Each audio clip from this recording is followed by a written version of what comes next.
ஆரம்பத்திலேயே நமக்கு தெரியும் குற்றப்பத்திரிகை படம் வந்து உள்ள இன்னும் வெளியே வரல பல வருடங்களாகும். இது போல இதுக்கு ஏன் இவ்வளவு இவருக்காக தான் பிரச்சனை அப்படின்ற மாதிரி ஏன் சொல்றாங்கன்ற கேள்வி இருக்குல்ல. அதாவது இன்னைக்கு இந்த ஜனநாயகத்துல ஒரு மிகப்பெரிய ஒரு ஒரு ஒரு புரட்சியை முன் வச்சுட்டார். புரட்சியை முன் வச்சுட்டாருன்னா இவர் அம்பேத்கரா அப்படின்ற ஒரு கேள்வியை எதிர்த்தரப்பு எழுப்பிக்கிட்டு இருக்கிறாங்க. இன்னைக்கு அதுக்கும் மேல அம்பேத்கரையும் கொண்டு போய் சேர்த்திருக்கிறாரு சாமானிய மக்கள் முன்னாடி. எல்லாருக்குமான தலைவர் அம்பேத்கர்ன்ற புத்தகத்தை கொடுத்ததுக்கு அப்புறம் அதுக்கு முன்னாடியே விடுதலை சிறுத்தைகள்ல திருமாவளவன் சேர்த்திருக்காரு. இல்லைன்னு சொல்லலையே, நான் மறுக்கலையே. நான் மறுத்தனா இப்போ இல்லைன்னு சொல்ல இல்ல இவரையும் சேர்த்திருக்காருன்னு சொல்றீங்களே, அதனால கேட்கிறேன். இப்போ இருக்கக்கூடிய தலைமுறை இன்னைக்கு உற்று கவனிப்பதற்கு காரணம் தலைவர் தளபதி தான். அதில் மாற்று கருத்தே கிடையாது.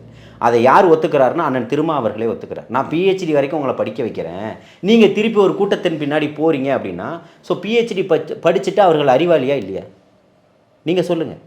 பிஹெச்டி வரைக்கும் ஒருத்தர் படிச்சுட்டாருன்னா அவர் நீங்கள் எப்படி பார்க்குறீங்க?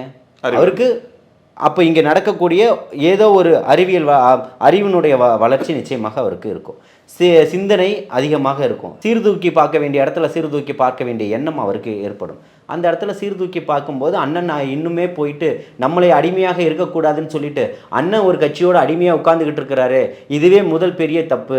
அப்போ அம்பேத்கர் இதை தான் சொல்லி தந்திருக்கிறாரு, ஜனநாயகத்துக்காக போராடு, இந்த இடத்துல மீறி தான் அந்த அத்துமீறு திமிரி எழு திருப்பி அப்படின்றதெல்லாம் இருக்குது.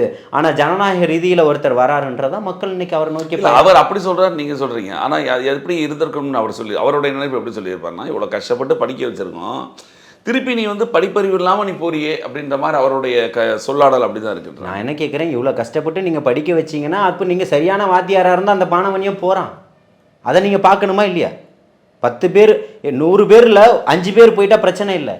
100 பேரில் 70 பேர் போகும்போது உங்களுடைய பாடம் நடத்தின விதம் தப்பா நீங்கள் ஒத்துக்கிறீங்களா இல்லையா? அதை நீங்கள் எப்படி பார்க்குறீங்க? இது நீங்கள் ஒரு பேராசிரியர்கிட்டேருந்து கிளம்பிட்டான் பையன், இன்னொரு பேராசிரியர்கிட்ட போய் சேரணும்ல. நடுவில் இன்னொரு சினிமா கவர் இன்னொரு பேராசிரியர் தான் இந்த இடத்த நிரப்புவார்ன்ற எந்த இதுவுமே இல்லையே.